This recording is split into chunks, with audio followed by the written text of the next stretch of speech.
historický Malohont, čiže Rimavská dolina, v Slovenskom národnom povstaní zohrala významnú úlohu. Odboj v Rimavskej doline začal už v roku 1939, keď sa rozpadla Československá republika a keď vznikol tzv. Slovenský štát. Odboj organizovali občianske skupiny, skupiny sociálno-demokratickej strany a komunistické buňky, ktoré vyvíjali úspešnú ilegálnu činnosť. Odboj Malohonte veľmi podporoval doktor Vladimír Klementis, rodák z Tisovca, ktorý každý deň hlásil z londýnskeho rozhlasu, prihováral sa k svojim rodákom a vysvetľoval situáciu a najbližšie úlohy. Takže Gemer Malohont bol na Slovenské národné povstanie pripravený. Prvý mesiac alebo prvé týždne v povstaní tu sa neodohrávali nejaké vojenské akcie. Nemeckí okupanti sa sústredili na boj pri Žiline, pri Strečne, na severnom Slovensku alebo na západnom Slovensku, ale južné Slovensko bolo bez vojenských akcií. To umožnilo, že obyvateľstvo, ktoré podporovalo povstanie, pripravilo dobré opevňovacie základy pre prípadnú obranu proti nemeckým okupantom. Tak to bolo aj pri Rimavskej bani, ale aj v iných obciach a mestách, že vznikli veľmi dôkladné, dobré opevňovacie zákopy, zátarasy a tieto boli už použité potom v bojoch, ktoré sa odohrávali koncom októbra, keď Nemci zorganizovali a začali aktívny generálny útok na Slovenské národné povstanie. Prejavilo sa to už v druhej polovici októbra, keď zbombardovali Banskú Bystricu, zaútočili od Krupiny smerom na Zvolen, od Lučenca, od Rimavskej Soboty, od Tornade. Išli veľké skupiny okupačných armád. Celá divízia sa valila Ratkovskou dolinou a Rimavskou dolinou 19. októbra 1944. Zaútočil nepriateľ v sile asi jedného prápora, ktorý bol dobre mechanizovaný, vyzbrojený na povstalcov pri Rimavskej bani. Boje pri Rimavskej bani trvali 3 dni. Prvý deň bojov bol pomerne pokojný. Išlo predovšetkým o prieskum, o umiestnenie vojakov v zákopoch a podobne. Nemci s takým odporom, ktorý dostali, si ani nepočítali, pretože boli zvyknutí, že pomerne rýchlo vedia prelomiť obrany, ktoré na cestách alebo v prírode povstalci pripravili. Druhý deň, piatok, 20. októbra 1944, zaútočili Nemci už ráno minometnou paľbou, postupom vojakov na opevnenia a dosiahli to, že dobili vršok hríb, o ktorý sa bojovalo. Na tomto vršku mali opevnenie povstalci. Boli tam vykopané zákopy a tam bojovali príslušníci povstaleckého práporu Narcis, ktorému velil kapitán Ľudovít Šuška. Keď Nemci začali útočiť, povstalci útok odrazili a zdalo sa, že povstalci to budú mať vyhraté, pretože nemeckí vojaci sa stiahli a domnievali sa povstalci, že aj ustúpia. Opak bol pravdou. Od poludnia prišiel silný útok od strany z Kraskova a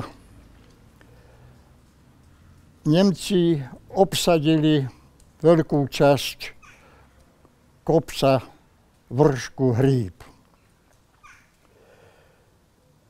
V sobotu, keď boje pokračovali, podarilo sa povstalcom, ktorí už od rána začali útočiť.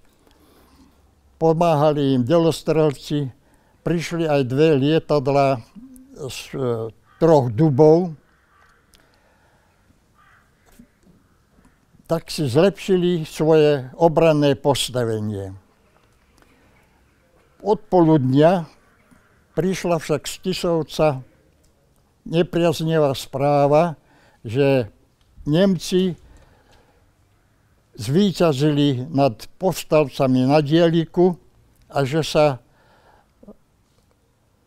smerujú do mesta Tisovec. V dôsledku toho kapitán Ľudovít Šuška nariadil ústup povstalcov, pretože by sa boli dostali do obklúčenia. Povstalci ustúpili cez Lehotu nad Rybavicou, cez Kledovec na Kokavu a neskoršie na Sihlu, kde povstalecký prápor Narcis ukončil svoju bojovú činnosť. Povstalecký prápor tvorili väčšinou roľníci, záložníci, ktorí neboli profesionálni vojaci. Boli to vojaci, ktorí boli narýchlo precvičení počas leta na povstalecké boje a neboli ani dobre vyzbrojení. Mali pušky, guľomety a delostrelectvo. Po skončení bojov mnohí odišli k partizánov a boj pokračoval ako v horách partizánskou vojnou. Po rokoch si ľudia veľmi dobre spomínali na udatnosť povstaleckých vojakov pri Rimavskej bani. Boje pri Rimavskej bani opísal Štefan Ďuriš, evanjelický farár v Rimavskom Brezove, ktorý v článku uverejnenom v Národnom fronte v decembri 1945 opísal boje pri Rimavskej bani deň po dni a hodinu po hodine. Je to významný príspevok, významné svedectvo o hrdinstve našich vojakov v Slovenskom národnom povstaní. Aj náš významný regionálny historik doktor Julius Bolfík zachytil vo svojej práci protifašistický odboj v Gemeri tieto boje a opísal súvisle a veľmi tak zasvetene aj na základe archívnych materiálov a materiálov z nemeckých zdrojov. A ukázalo sa, že tento boj, ktorý trval 3 dni, pri Rimavskej bani bol významný a že sa oplatí k nemu sa vracať a si ho pripomínať. Tá vojenská hliadka pozostáva z príslušníkov prvej československej armády. Môžeme to poznať podľa uniformy, ktoré majú na sebe. Vidíte aj typické označenie prilieb s modrým pruhom a s bielým dvojkrížom po stranách. To bolo označenie našich vojakov, najmä na východnom fronte, pretože tých vojsk tam bolo veľa. Nakoniec aj naša armáda Slovenskej republiky, slovenského štátu bola rôzne členená a preto sa museli niektoré jednotky odlišovať. Vidíme aj ústroj, keď nie je označená príľba, keď nie je jasné, to boli tí vojaci, ktorí boli väčšinou tu doma, neboli vysielaní ďalej. Vidíte, že čo si kontrolujú. Naozaj, či sa to niekomu chce alebo nechce brať do úvahy. Civilné obyvateľstvo pripraví zavedenia nejakých odborníkov nejaké stavby, armáda príde, skontroluje, buď to využijeme, alebo skonštatuje, že niečo s tým treba robiť ďalej. Uvidíme, ako v tomto prípade budú postupovať vojaci. Samozrejme, že teraz ukazujeme, alebo rekonštruujeme určité udalosti s obmedzeným počtom ľudí. Takže nemôže nikto po nás chcieť, aby sem prichádzali hliadky tak ako vtedy, v roku 1944 v októbri, pretože to by nebolo možné ani z titulu počtov, ani z titulu vzdialenosti, ani materiálneho vybavenia. Ale tí vojaci vyzerajú verne. Majú uniformy, ktoré boli vlastne pozostatkom uniformiem bývalej československej armády. Armády nášho spoločného štátu. Tie uniformy boli na podmienky vtedajšie považované za celkom kvalitné. A ja viem, že dneska by niekto, ak by mal člen jeden deň v takejto uniforme stráviť, tak by veľmi rýchle pochopil, že to bolo ťažké. Pretože tá látka je pre niekoho nepríjemná, hrubá, je veľmi, veľmi taká nepohodlná, ale pre vojenské účely je výborná. Pretože je treba, aby aj siakla vlhkosť, aby aj chránila proti zime a tak ďalej a tak ďalej. Z odborného hľadiska, ak sa trošku budeme chcieť cítiť, áno, tí vojaci kontrolujú, čo tu všetko je pripravené. Zvyčajne, ak sú dvaja vojaci pokope, jeden je veliteľ a druhý musí poslúchať. V tomto prípade uvidíme za chvíľu, kto je veliteľ. Poznáme to podľa jeho činnosti a nakoniec aj podľa toho, aké bude príjmať rozhodnutia. Čo sa týka terénu, chcem vás ešte upozorniť, že my sa dneska pozeráme na divadlo. Pre nás je to divadlo. Ale vojak 19. alebo ešte teda pred 19. októbrom 1944, ten musel myslieť na to, tak tu budem ja bojovať, ja budem v ohrození, proti mne pôjde presila pravdepodobne, lebo zvyčajne je to tak, že bráni sa menšia časť a útočí silnejšia časť a možno príde o život, možno ma zrania. Takže museli posudzovať všetky dôležité aspekty, ktoré boli nutné pre vedenie toho boja. Nehovorím, že taktika alebo tie veci, ktoré sa vtedy robili, boli absolútne špičkové. To sa povedať nedá. Naša armáda, lepšie povedané armáda, vo všeobecnosti v Slovenskej republike bola veľmi zvláštnym útvarom, pretože skúste si predstaviť, ja len pripomeniem niektoré historické súvislosti. V roku 1938 po tých, nazvime to, dramatických udalostiach okolo rozdeľovania Československej republiky odišli velitelia, ktorí boli vo väčšine prípadov Česi, českej národnosti, a ostali naši velitelia, ktorí vo väčšine prípadov buď boli na nižších funkciách a pravdepodobne ani to ich vyškolenie nebolo až také nejak prednostne určované. Proste, nechcem povedať, že boli druhorady, ale boli sme menší národ v tom spoločnom štáte. A nie len to. Tesne potom, čo sa tá armáda vytvorí, začneme viesť vojnu. Niekto povie malá vojna. No ale aká malá vojna, keď aj pozemný útok, aj letectvo, proste viedla sa vojna. Tak veliteľský zbor slabý naberal skúsenosti a tu vidíme, ako sa do priestoru dostávajú ďalšie síly a prostriedky. Vidíte, že prišiel pravdepodobne vyšší veliteľ, ku ktorému veliteľ rekognoskačnej hliadky prichádza, aby mu podal hlásenie, čo zistil.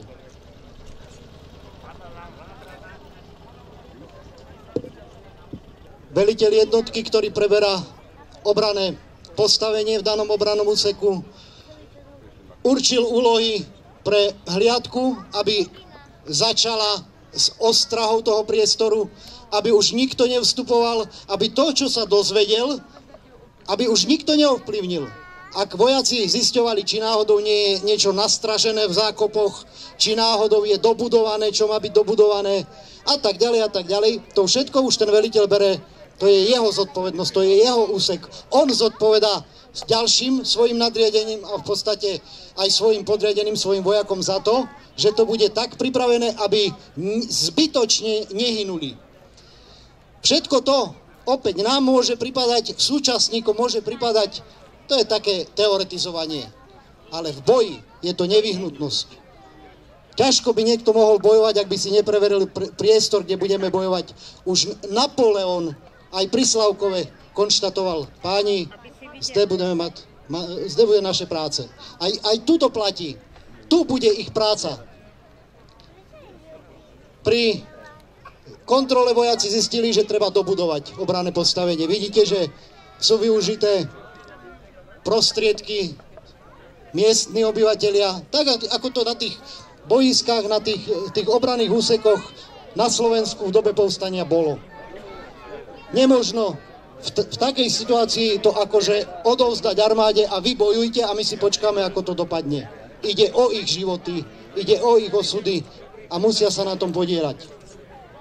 A myslím, že aj tí, ktorí si to ešte pamätajú, aj tí, ktorí to majú naštudované, musia konštatovať, že situácia na Slovensku bola, prepáčte mi, ak poviem ten výraz, ľudia boli nadšení, pretože zrazu tu bol náznak slobody, náznak toho, že možno sa tá vojna nejakým spôsobom vyvinie v náš prospech.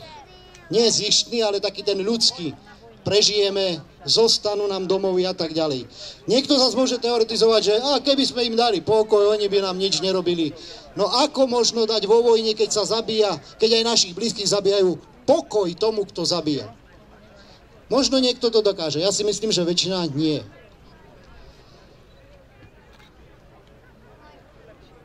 Pri využívaní alebo pomoci tých miestnych obyvateľov, všimnite si, má tam miesto každý. Aj mladá dievčina, veď treba priniesť aj tú vodu, treba pomôcť s niektorými vecami, nechcem hovoriť nejakými osobnými úsluhami niekomu, to tam nepatrí.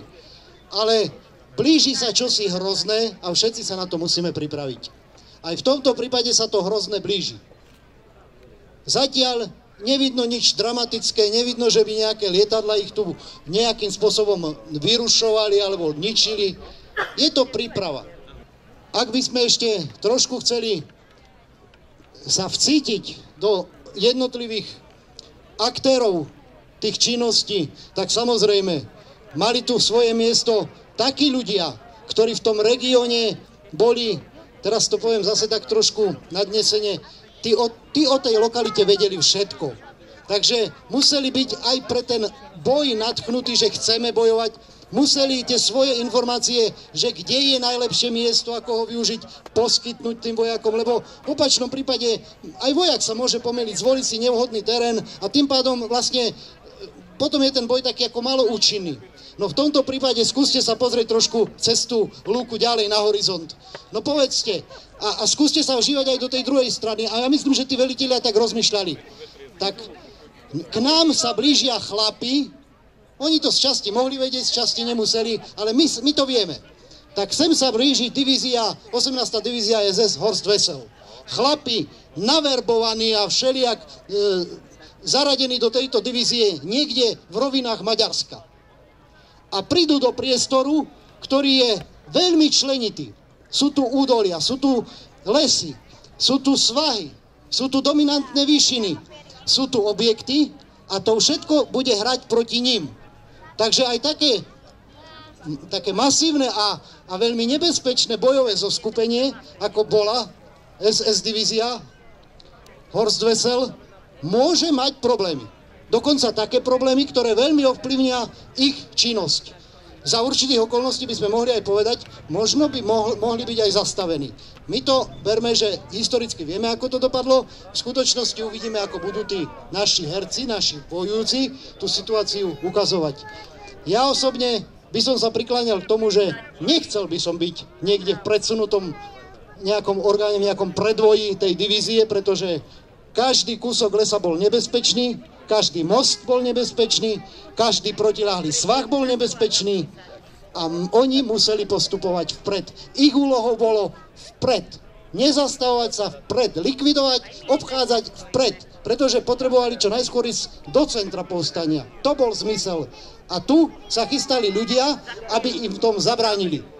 To je jedno, či civili, či vojaci, či partizáni, zabrániť. Počuli sme v tých historických príhovoroch, že ako sa to udialo, ako v Klenovci odviedli tých chlapov, ktorých bolo treba, ako zorganizovali bojové jednotky, ako ich nazvali, ako velitelia boli určení. To všetko bolo tak, ako by sa to za tej vojny malo udiať a sa aj udialo. Ako vidíte, i tá technika nám to pripomína. Takto tu vtedy premávali pragovky, erenky. Toto vozidlo bolo vyrábané od roku 1933 a ešte dneska, skúste sa niekedy, ak budete mať možnosť, buď do ňoho, alebo na tú korbu posadiť. Je to spoľahlivé vozidlo.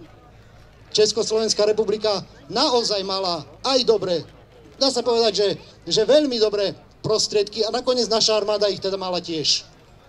Čiže nepovažujme sa za žiadnych, alebo nepovažujme ľudí, ktorí bojovali v októbri 1944 za nejakých len akože vojakov, lebo to boli povstalci a tak ďalej. Oni to boli veľmi dobré jednotky a mali ten hlavný prvok. Mali motiváciu, pretože bránili svoje územie. No a keďže trošku už bolo i v tých historických úvodoch naznačené, akým spôsobom sa vlastne vyvíjala tá, nazvime to teraz, taktická situácia, takže naozaj vy lepšie ako ja si viete predstaviť tú Rimavskú dolinu, mnohí teda, ktorí ste domáci, vy si viete predstaviť, čo to sú za cesty, čo to je za priestor od Rimavskej Soboty cez jednotlivé tie dediny až sem do tohto priestoru, k tejto kote Hrb.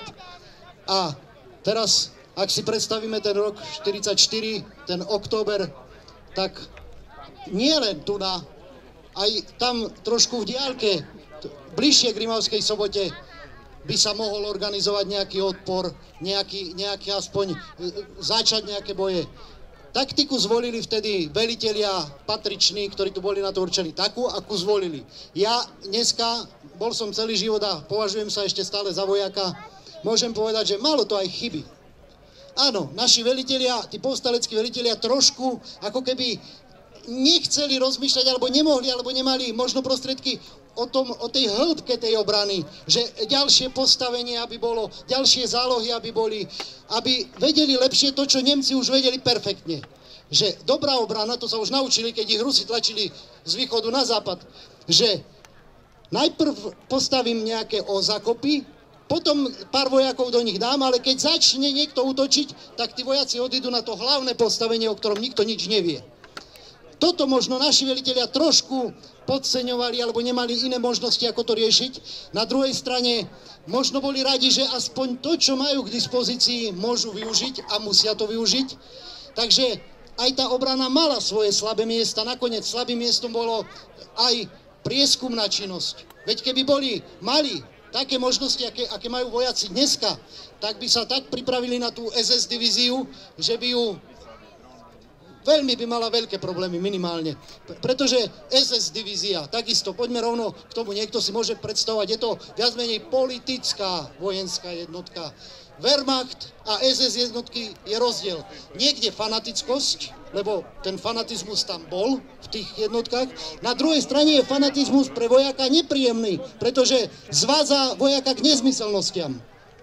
A SS jednotky často boli fanatické. Rozumný veliteľ to využil, teda náš, buď československý, alebo sovietský, alebo ďalší, alebo partizánsky, bo vedel, oni sú fanatici. Ak to využijem, je to moja silná stránka.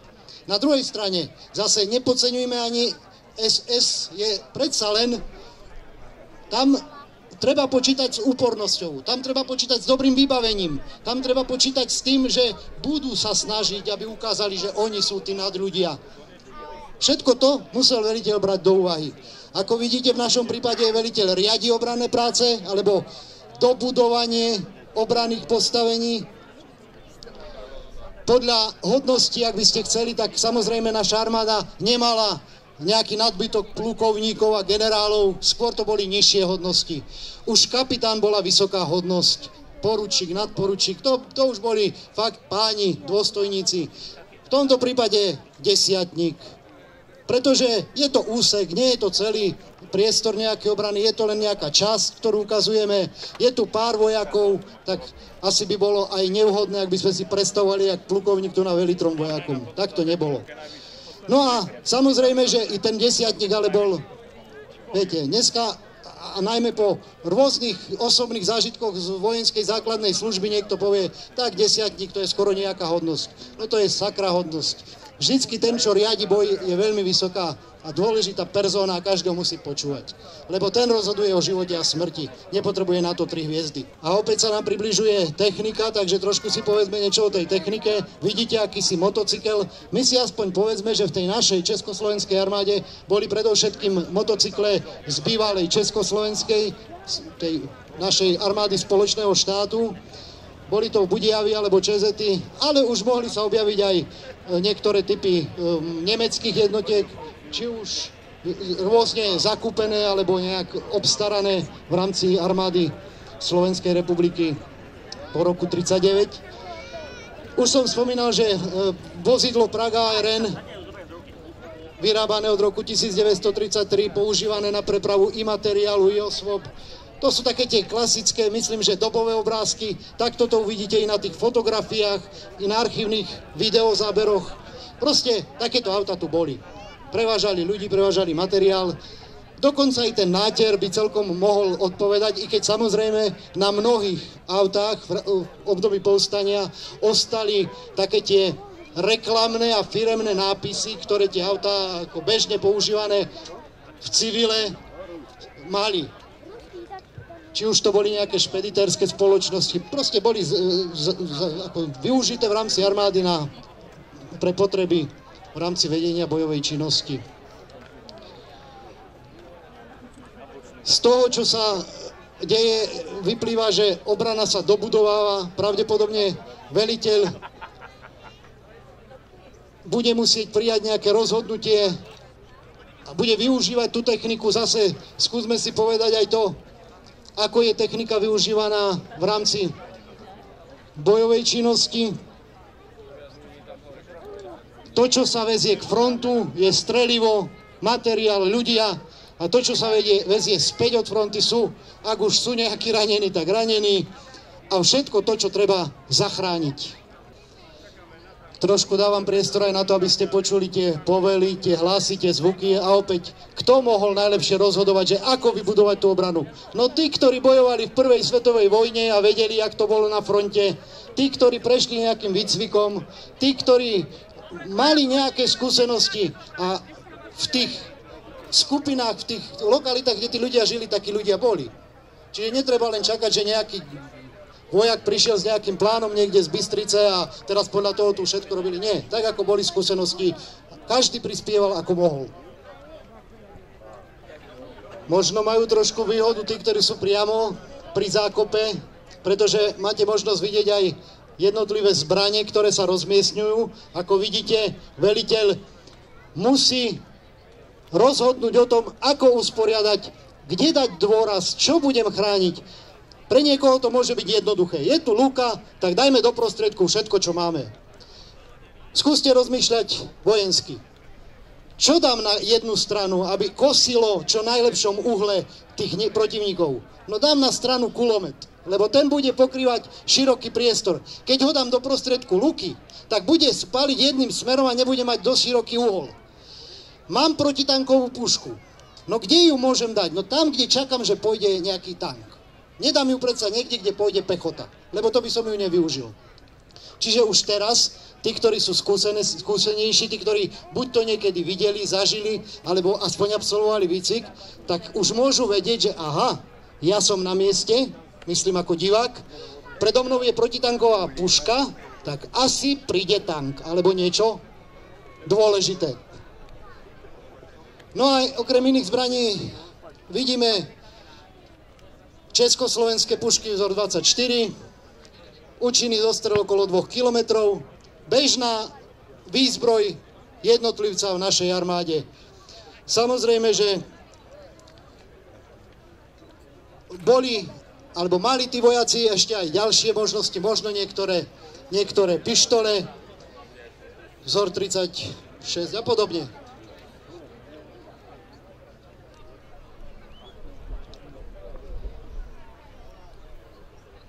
V tomto prípade protitanková puška je sovietskej výroby. Samozrejme odpoveda to historickým súvislostiam, pretože Sovietsky zväz poskytol povstalcom významnú pomoc. Prišli sovietské zbrane, či už na letisko, alebo na letiska v centre republiky, v centre povstaleckého územia, alebo cez partizánske skupiny, ktoré sa postupne sústreďovali a rozmiestňovali k vedeniu boja.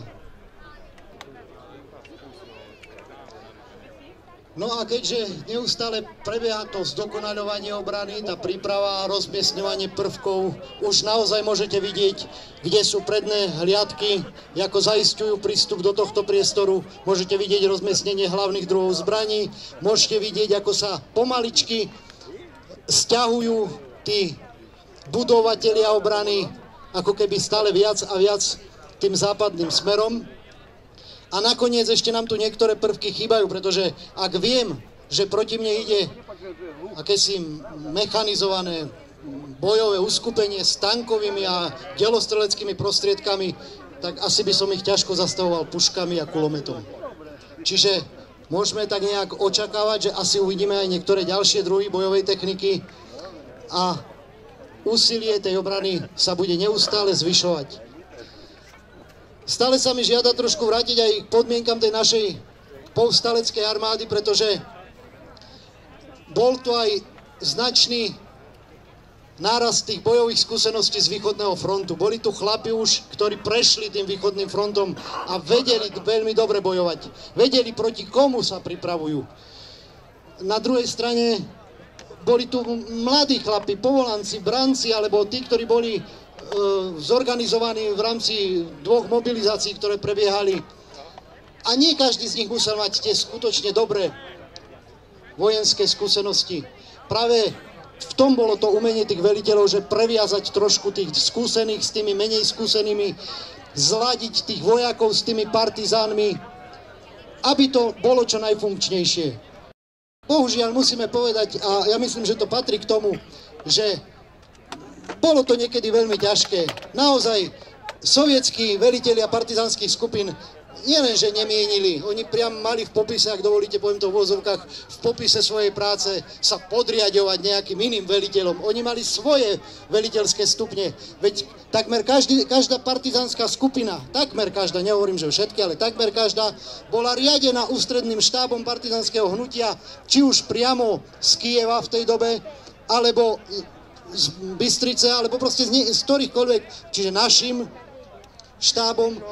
Oni mali proste svoju štruktúru a nakoniec taktika partizánov bola naozaj odlišnejšia. Skôr to bola diverzná a tak by som povedal prieskumne záškodnícka činnosť, než nejaká pravidelná armáda má zahradzovať smery a ničiť tanky. No a tento stret záujmov, bohužiaľ, je to objektívna skutočnosť, sa niekedy stretol. My sme sa trošku pokúsili to aj sem zaradiť, uvidíme, ako sa nám to podarí, verme, že áno. A nechceme to vnímať, že partizáni boli lepší alebo horší. To sa tak povedať nedá. Partizáni boli určení na niečo iné, cítili sa inač, chceli bojovať inač a vojaci boli tiež niečo iné. A len dokopy mohli vytvoriť celkom dobrú proti presile, ktorá na nich išla, účinnú prekážku.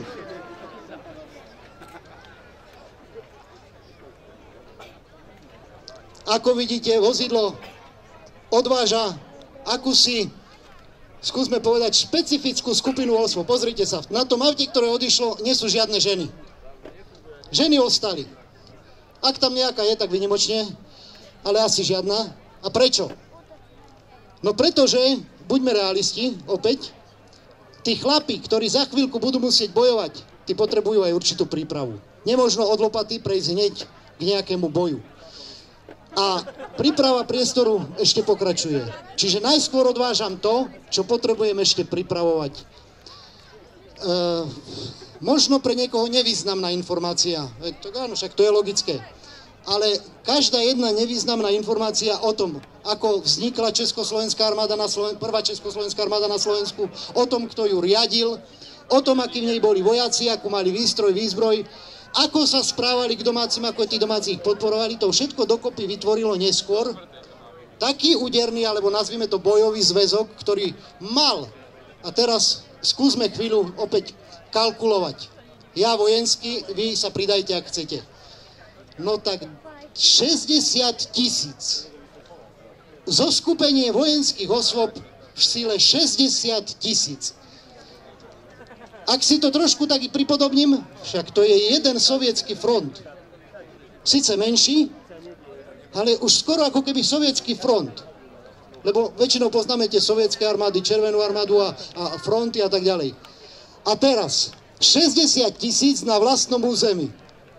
A 60 000 s tankami, delostrelectvom, dostatočnými zásobami, pomocou partizánov, a dokonca to najhlavnejšie, podporou zo vzduchu.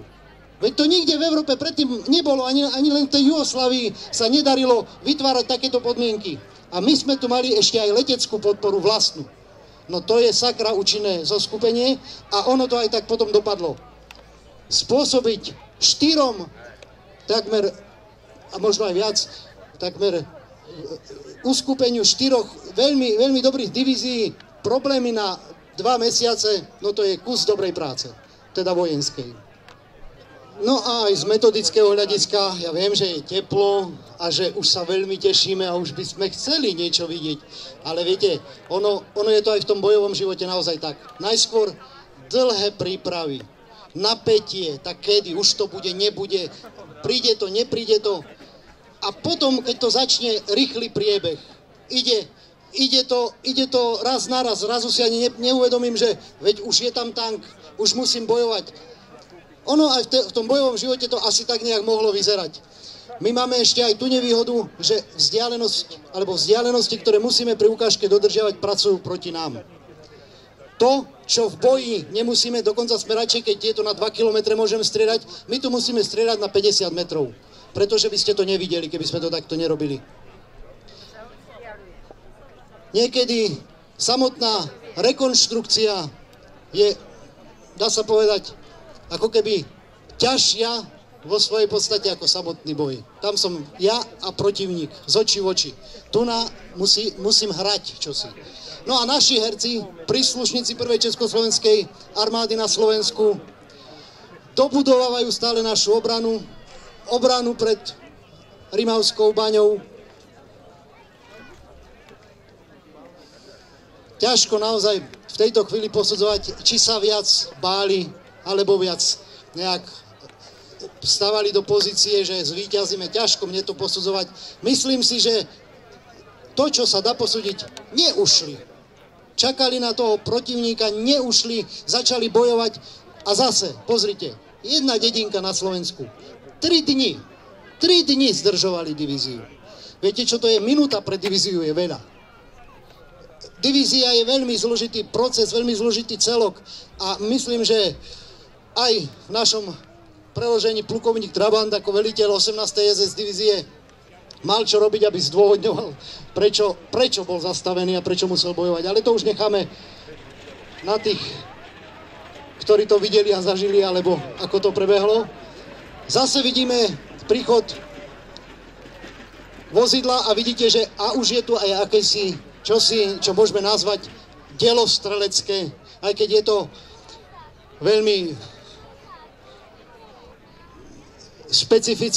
špecifická zbraň, je to československý kanón proti útočnej vozbe, takzvaný. Tá útočná vozba, samozrejme, to boli obrnené ciele pre ňoho.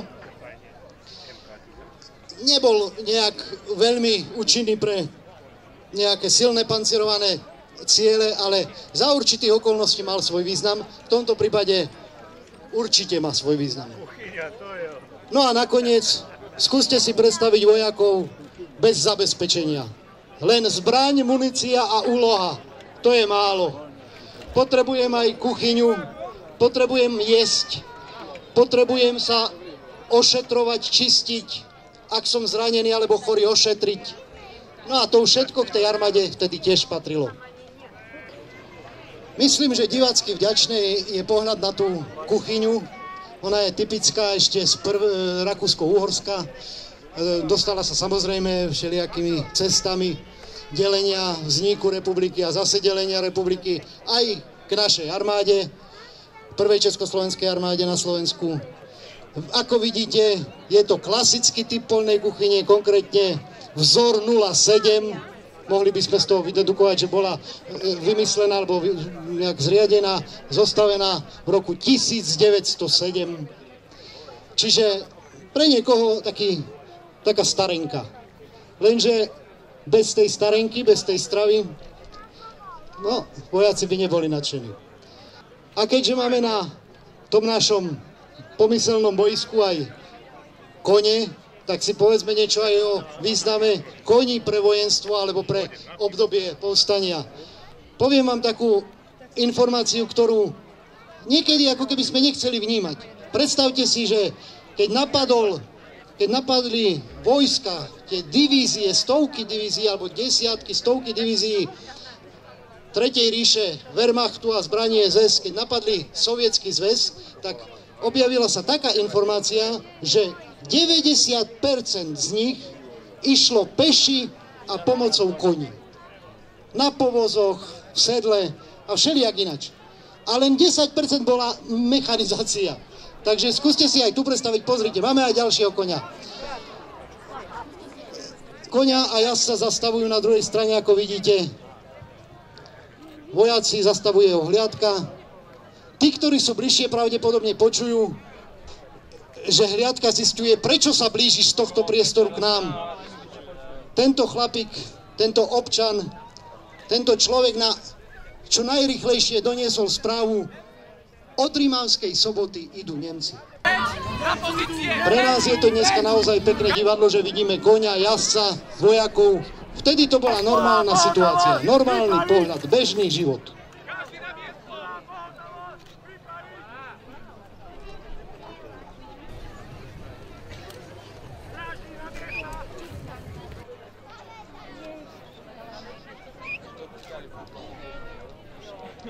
A opäť máte možnosť vypočuť si aj tie zvuky tých vojenských činností, čiže zvolávanie vojakov.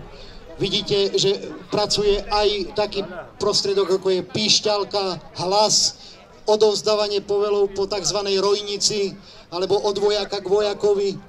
Že informácia, ktorá prenikla najprv k stražnému zaisteniu, idú Nemci, má tak zásadný význam, že každý, kto má čo robiť v tejto obrane, ide do tzv. Bojovej pohotovosti. A opäť, skúsme si tých prvých predstaviť, ako asi napäto pozerali za najbližší horizont, kedy už zbadajú toho, či už Nemcov, či peších vojakov, alebo kto, budú hnať pred sebou nejakých ľudí, ako to bude. Ako máte možnosť vidieť, najmä tu na tej ľavej strane, opäť prebiehajú akési vydávanie povelov, hlásenia, príprava vozidiel, pretože ak sa toto má zmeniť na bojové pole, na boisko, tak čo si musíme aj ďalej, nielen, že sme odsunuli ľudí, civilov, ale aj technika sa musí nejak uskupiť inakšie. Možno v tejto chvíli by bolo vhodné povedať, že takéto v úvodzovkách vypratávanie budúceho boiska bolo jednou, teraz to poviem možno veľmi tak jemne, jednou z tých takých ľudských, charitatívnych činností, pretože predstavte si, čo by sa stalo, ak by ostali tí civili na tom boisku? Oni nie sú pripravení, nevedia sa chrániť, začnú zmätkovať. Bol by s nimi problém. A ten problém nechce ani ten obranca, ani ten útočník. Takže to, že nejaké jednotky, a Nemci to robili, využili civilov a dali ich pred seba, tak to bolo už zverstvo. Tak sa to nemalo nikdy robiť. A teraz si všimnite v tej ľavej časti od toho východu, sa nám tam objavilo nejaké prieskumné vozidlo nemecké. Zatiaľ nevieme, čo to je, čo sa s ním bude diať, ale kde si po okraji sa približuje vozidlo. Ja vám napoviem, je prieskumné.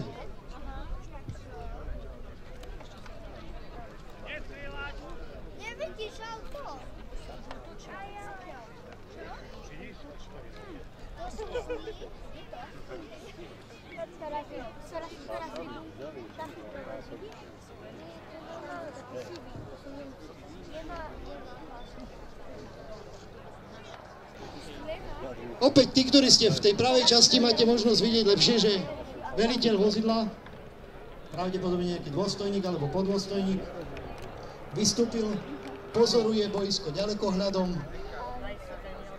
vydáva úlohy, rozhoduje sa. Nebuďme naivní, nemyslíme si, že Nemci alebo prieskumný orgán takého uskupenia, ako bola divízia SS Horst Wessel, nepočítal s tým, čo je pred ním. Že to bude nejaký odpor. Ja pre vašu informáciu poviem niektoré zásady, ktoré vtedy mohli platiť a nemuseli. Ten veliteľ je prieskumník. To nie je hlavná sila. Ten neprišiel začať boj. On má zistiť, čo tam je.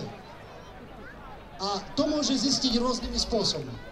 Pozriem sa ďalekohľadom, začnem komunikovať so sebe podriadeným možno delostrelcom, možno vyšlem nejakú malú skupinku, nech pichne do tej obrany, že ako začnú bojovať, to by bol taký prieskum bojom.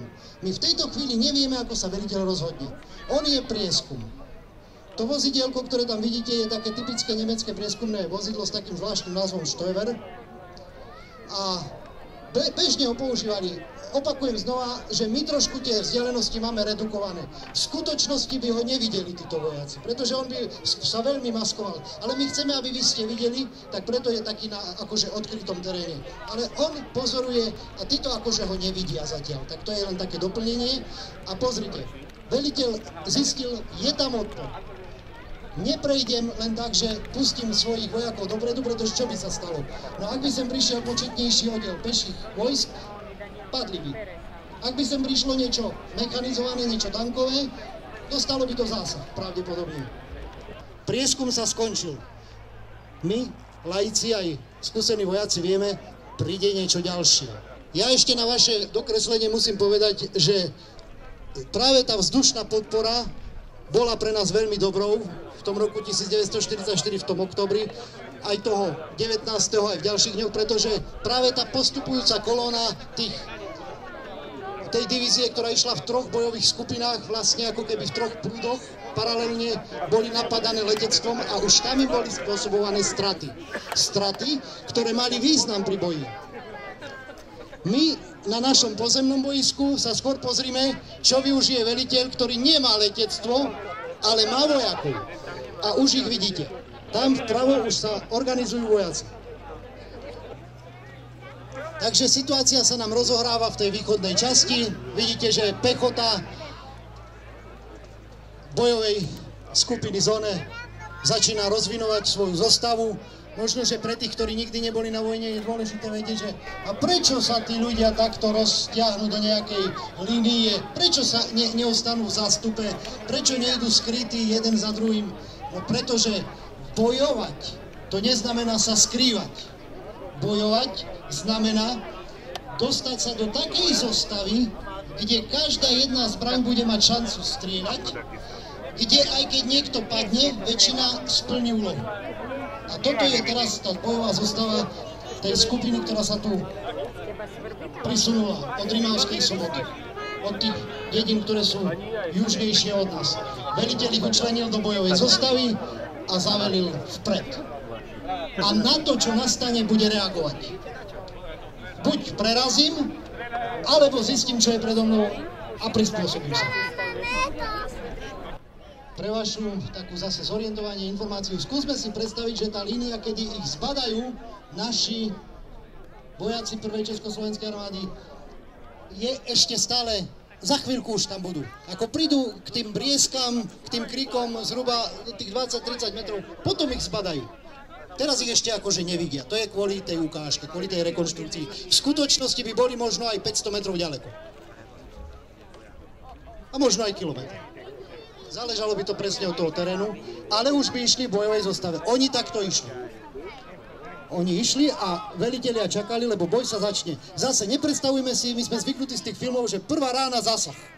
V skutočnosti ten boj prebiehal tak, že veľa výstrelov, mnoho vedľa, občas nejaké zranenie. Častokrát ten vojak zranený nevypadol z tej zostavy, pokračoval ďalej, pretože i ten šok, i čo, teraz láhnem si a budem ležať, nič nevyriešim. Proste išlo sa ďalej. Malé zranenia, ak bolo možné, sa ošetrili. Samozrejme, ak ma trafili do brucha, no tak tam už ťažko sa ošetrovať. Ale ostávam ležať. Systém sťahovania ranených a tak ďalej, to je ďalšia kapitola.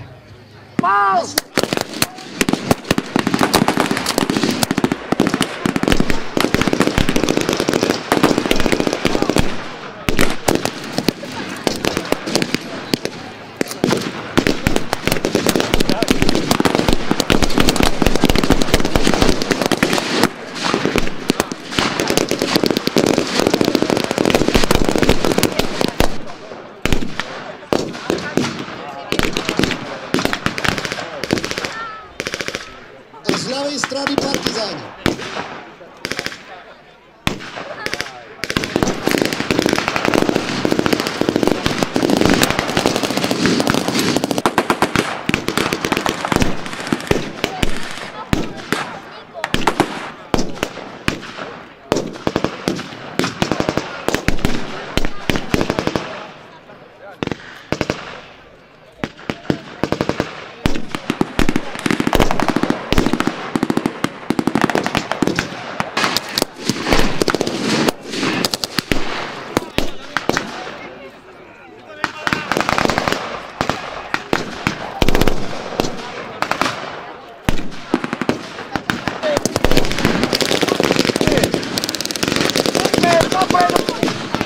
Útokom dopredu, poďme!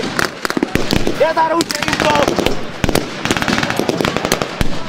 Poďme, poďme!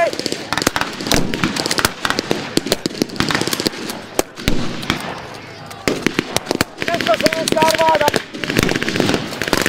Útokom!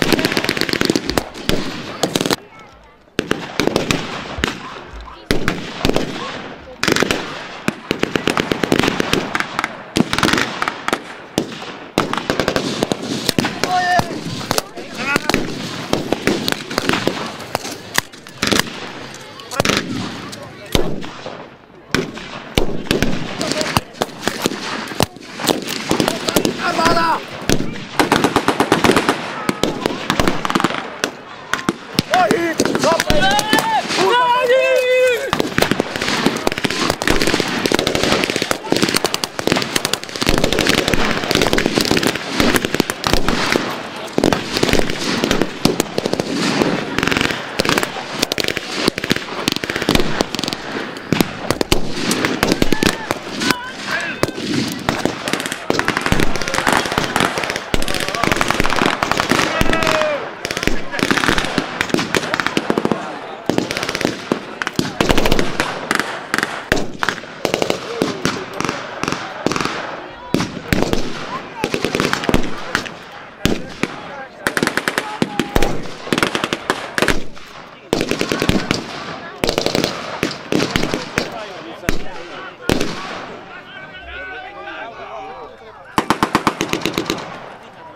Ako máte možnosť vidieť, vojaci za podpory partizánov odrazili pokus pozemných jednotiek divízie Horst Wessel preniknúť do Rimavskej bane.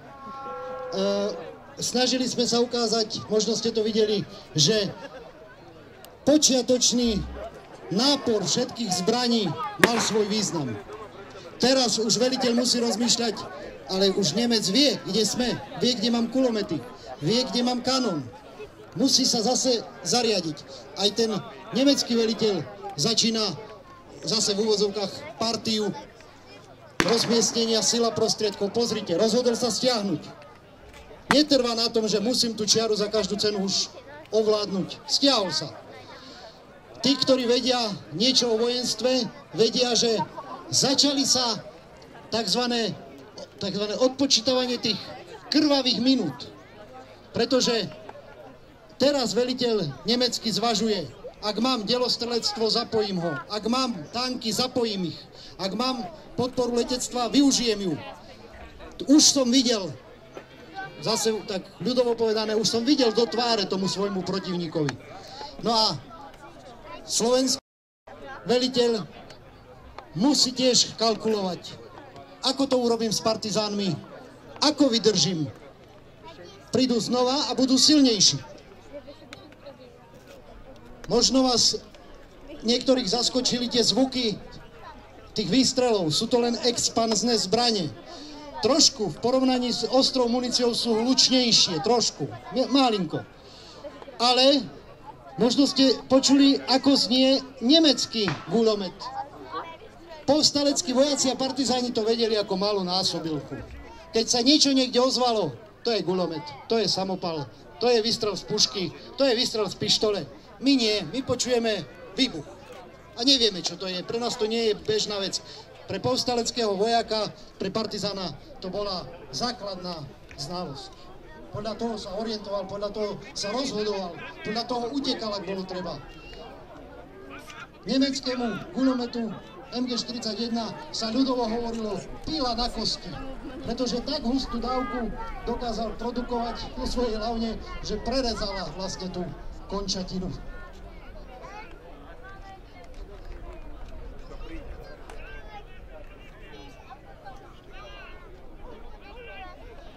A opäť máme v tej pravej strane od východu možnosť vidieť bojové vozidlo.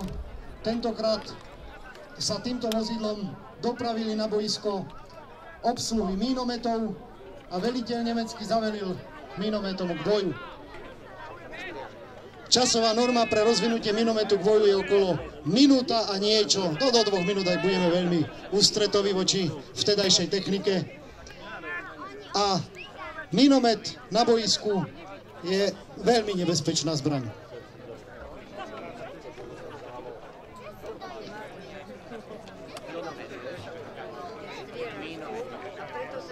No a zo solidarity mi dovolte aj takúto vedu. Ak vás trošku zaskočili výstrely z pušiek, pripravte sa na silnejšie, väčšie ráže. Československá armáda, kryjte sa! Mínometná palba! Kryjte sa!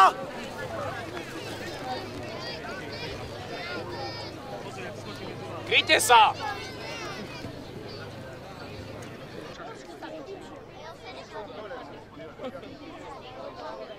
Ak dovolíte, tak som nežartoval. Naozaj vo vojenstve je zásada stupňovanie úsilia.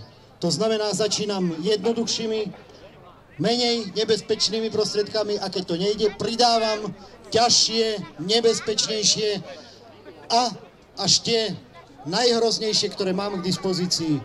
Pokúsime sa to takto ukázať aj tu na.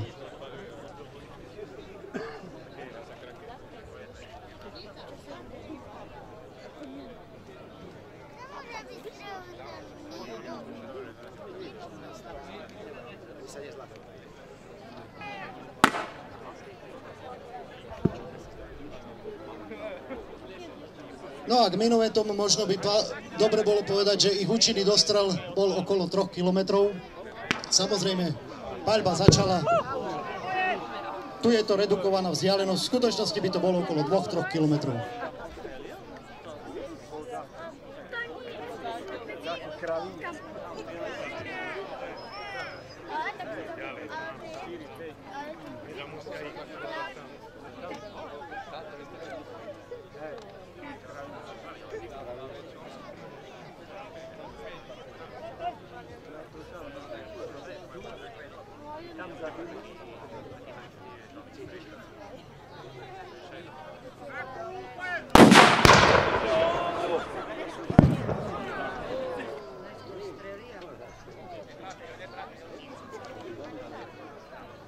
pretože, ako vidíte, niekedy tie výbuchy, či už z hlavní, alebo po dopade, sú až také, že doletia aj k tým divákom. Tak preto dávajte pozor, nepozerajte pri tých našich ukážkach priamo do hlavní, pozrite sa bokom. Nepozerajte na miesta, odkiaľ môže priletieť niečo, či už je to stánku hlaveň, alebo nejaký samopal, pretože je to tak. A tá ukážka sa dá sledovať aj tak, aby sme sa nezameriavali na jeden bod. A nakoniec, aj keby kúsok tej zeminy doletel, tak už až také nejaké devastačné veci nenarobí, akurát nám ušpiní nohavice. Pre spestrenie trošku...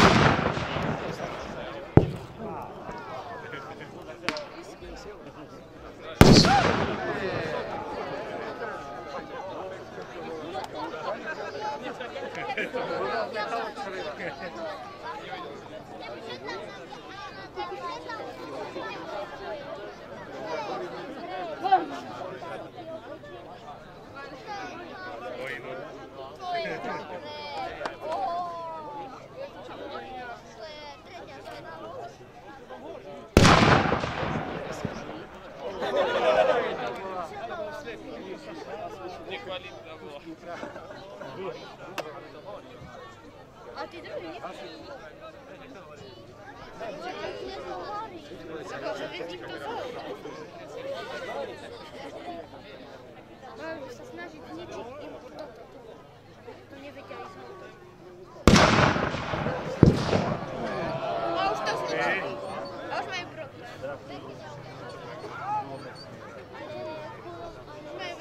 Myslím, že sa darí ukázať, že postupne sa paľba spresňuje a z prvých takých orientačných výstrelov alebo dopadov sa už nemeckí minometčíci zameriavajú na konkrétne ciele. Oheň patrí k boju, k bojisku. Počítajme s tým. Samozrejme patrí k tomu aj to, že veliteľ reaguje, pretože pre brániaci sa jednotky je oheň vždycky nebezpečenstvom. A v pravej strane si všimnite, ako Nemci zasadzujú, čo majú. Objavuje sa útočná samohybná hufnica, známa pod označením Štuk 3, Sturmgeschuss 3.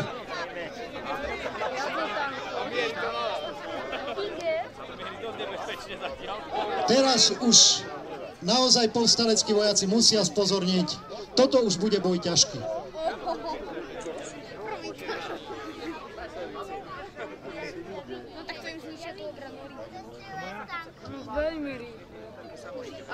Počuli sme tu pred rekonštrukciou slova priameho účastníka, pamätníka. Určite by nám potvrdil, že vidieť pred sebou líniu pancierovaných vozidel je strach.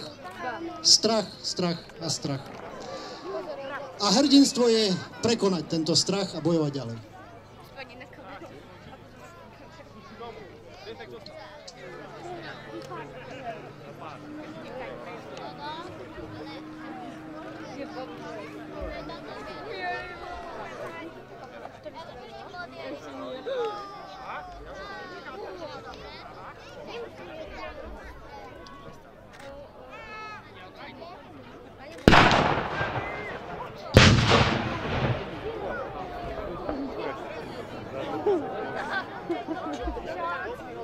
To už je iná ráž.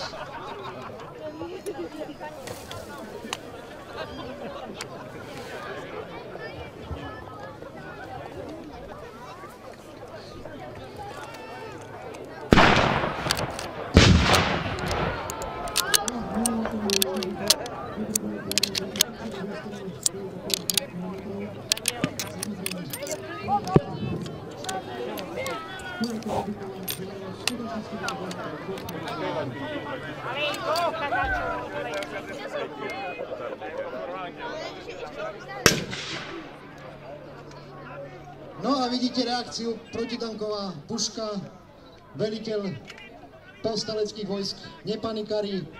Nemci samozrejme zostavujú.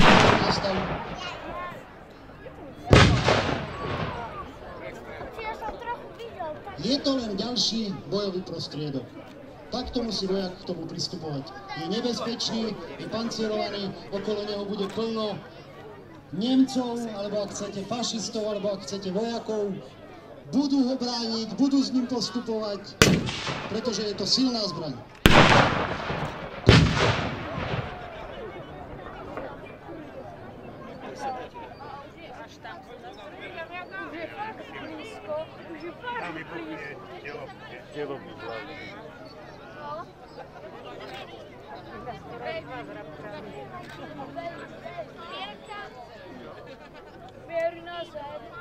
Alex, zober!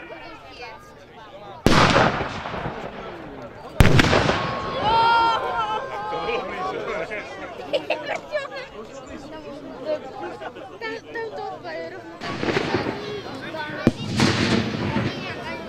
Nejako se premyslieť, otostrila.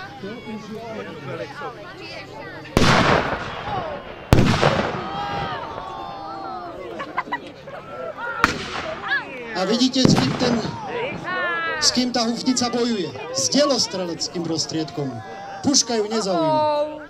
Delo je protivník.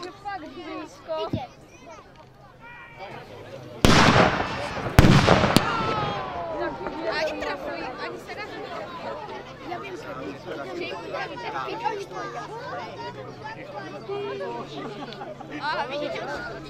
No a to, čo vidíte teraz, sa vo vojenskej teórii hovorí manéver paľbou i pohybom. Aj sa približujem, aj vediem paľbu. Neuškodím.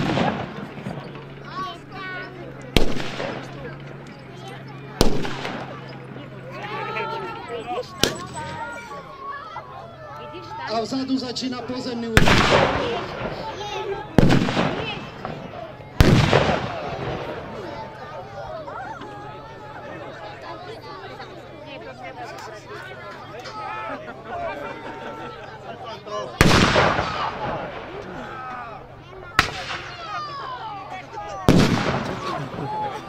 Vzdialenosti 100!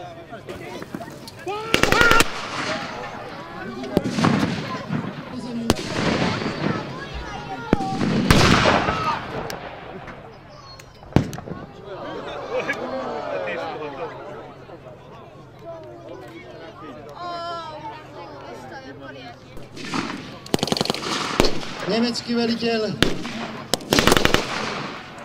hufnice dáva signál k pozemnému útoku. Ako by Nemecko večer povedal, ja som urobil, čo som mohol, teraz preč.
Možno niektorí tí v ľavej časti ste si všimli, že vlastne ten odpor sa zlomil až vtedy, keď pribehla strelka. Keď sa naši vojaci dozvedeli, prvoslienka sa neozvala, Tisovec spadol. Vtedy ten odpor zoslabol a ja znova navediem, my vidíme pár minút, ale boj tu trval skoro 3 dni.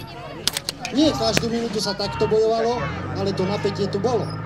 Ten strach tu bol. Tí vojaci, tá technika tu bola. A tí, ktorí sedia tu predo mnou pred chvíľkou, jasne ukázali, to je strach byť pred tankom.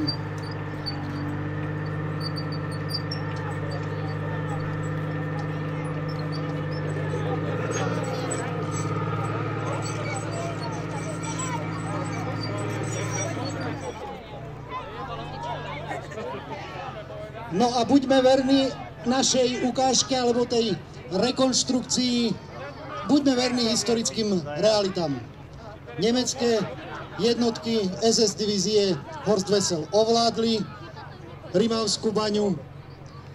To vidíte, čo sa deje teraz. Kontrolujú aj ranených. Nechcem teraz naznačovať, či dorážajú, nedorážajú. Tí, ktorí tam boli a ktorí to videli, to možno vedia. Je fakt, že aj tie represálie tam boli. Odpor vojakov a partizánov, myslím, že bol dostatočne zvýraznený, mal význam. Aj nemeckí vojaci padli, aj sa zdržal postup, aj sa získal čas. A nakoniec celkovo vojna skončila tak, ako skončila. Aj zásluhou povstaleckých vojakov, aj zásluhou našich ľudí. Je veľa činností, ktoré by sme mohli po ovládnutí takého priestoru ešte ukazovať. Mohli by sme ukazovať, akým spôsobom sa nakladalo. Boli to jednotky SS.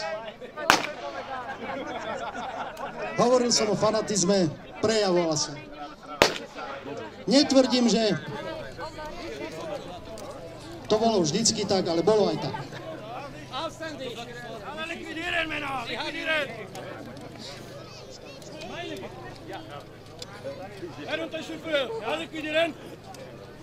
No a pretože tú hlavnú časť, to, ako Nemci prenikli cez Kotu Hrb, sme v našej rekonštrukcii ukázali. Myslím, že vôbec nebude na škodu, ak ešte, aj keď z nej vystrelí, odmeníme tých bojujúcich mohutným potleskom, lebo to, čo mali ukázať, ukázali.